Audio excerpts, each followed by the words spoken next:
శ్రీ గణేశాయ నమ. శ్రీ గురుభ్యో నమ. శ్రీ సీతారామలక్ష్మణ సమేత హనుమద్దేవాయ నమ. ఆ మహాసర్పాలు తమ స్వస్తిక్ గుర్తుగల తలలతో ఆ మహేంద్ర పర్వతం మీద కుడుతూ ఉంటే అగ్ని ప్రజ్వరిల్లుతూ ఉంది. తాస్తదా సవిష్టైర్దష్టాః కుపితైశ్చైర్మహాశిలాః జజ్వలుః పావకోద్దీప్తా బివిదుశ్చ సహస్రధా. తీవ్రమైనటువంటి విషం కలిగినటువంటి ఆ మహాసర్పాలు కరచుట చేత పెద్ద పెద్ద శిలలు అగ్నిజ్వాలలచే దగ్ధములైపోయి 1000 ముక్కలుగా అయిపోయాయి ఆ శిలలన్నీ కూడాను.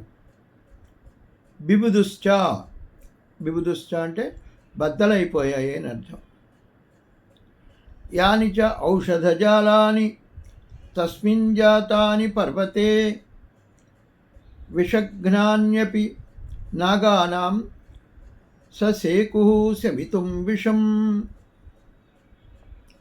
ఆశ్చర్యం చూడండి. ఆ మహేంద్ర పర్వతం యొక్క నలువైపులా అనేకమైనటువంటి ఔషధులు ఉన్నాయి, మంచి మంచి ఔషధులు ఉన్నాయి. చాలా ఏ విధమైన రోగాలనైనా నయం చేయగలిగినటువంటిది. కానీ ఈ విషసర్పాలు ఆ పర్వతం మీద ప్రజ్వరిల్లింపజేసినటువంటి విషానికి ఆ సర్పాలు ఏదైతే విషాన్ని ప్రజ్వరిల్లజేశాయో వాటి వలన ఆ ఔషధులు కూడా పనిచేయకుండా పోయాయి. అక్కడ శాంతి ఆ ఔషధుల్ని ఇవి నాశనం చేయడం వల్ల వాటి యొక్క గుణాలని అవి కూడా ఏమీ శాంతింపజేయలేకపోయాయి, ఔషధులు పనిచేయకుండా పోయాయి. ఇంకా యక్షకిన్నర గంధర్వులు ఎలా అయిపోయారు వర్ణిస్తున్నాడు. భిజ్యతేయం గిరిర్భూతైరితి మత్వా తపస్వినః త్రస్తా విద్యాధరాస్తస్య ఉత్పేతుః శ్రీగణైః సహ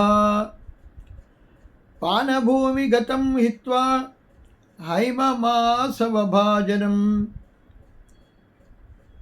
లేహ్యాన్ చుచ్చావచాన్ భక్ష్యాన్ మాంసాన్ వివిధాని చ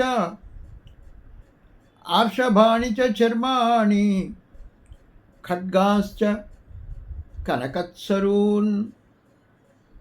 ఇంకా వారి స్థితి ఎలా ఉందో వర్ణిస్తున్నాడు. ఆ పర్వతములు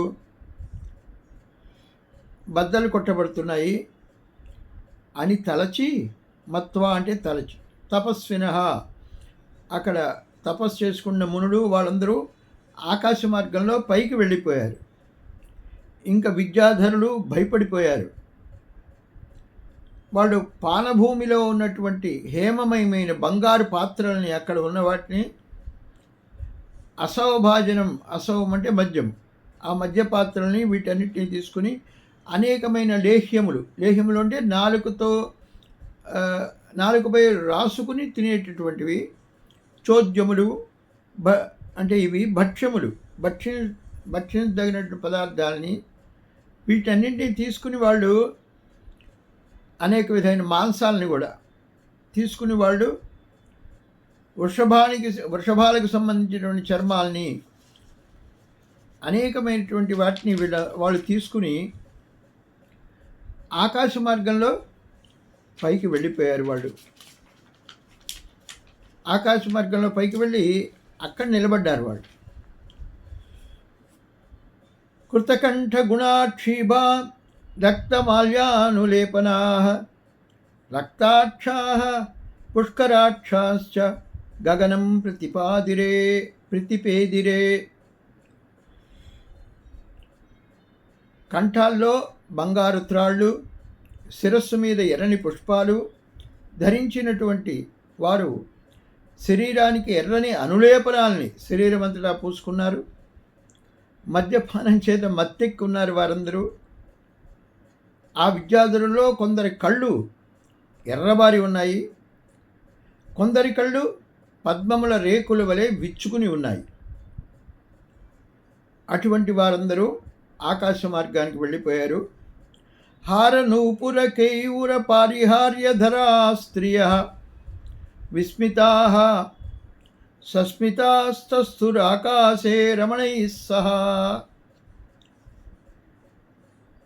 హారములు, కేయూరములు, నూపురములు అంటే అందరూ బాహువులకు పెట్టుకునేటువంటి కంకణాలు ధరించినటువంటి ఆ స్త్రీలు ఆ శబ్దాలకి, ఆ ఉపద్రవానికి ఆశ్చర్యపడుతున్న వాళ్ళై సస్మితాహ చిరునవ్వుతో కూడిన వారై వాళ్ళ ప్రియులతో సహా ఆకాశానికి వెళ్ళి నిలిచారు. ఇక్కడ చూడండి, ఆశ్చర్యపడుతున్న వాళ్ళు వాళ్ళ రమణులతో ప్రియులతో కూడుకుని ఉన్నారు కాబట్టి సస్మితాహ చిరునవ్వు కలిగిన వాళ్ళై ఉన్నారు అని వాల్మీకి చక్కగా ఇక్కడ వర్ణించి చెప్పాడు. ఆ అనిమాది సిద్ధులు కలిగిన మహర్షులు వాళ్ళ ఆకాశ మార్గంలో నిలువుగల తమ విద్యను ప్రదర్శిస్తూ గుమిగూడి ఆకాశంలో నిలిచి ఉండి పర్వతాన్ని చూస్తున్నారు. పైకి వెళ్ళి ఆశ్చర్యంగా ఏమి జరిగింది అని వాళ్ళు చూస్తున్నారు, గమనిస్తున్నారు.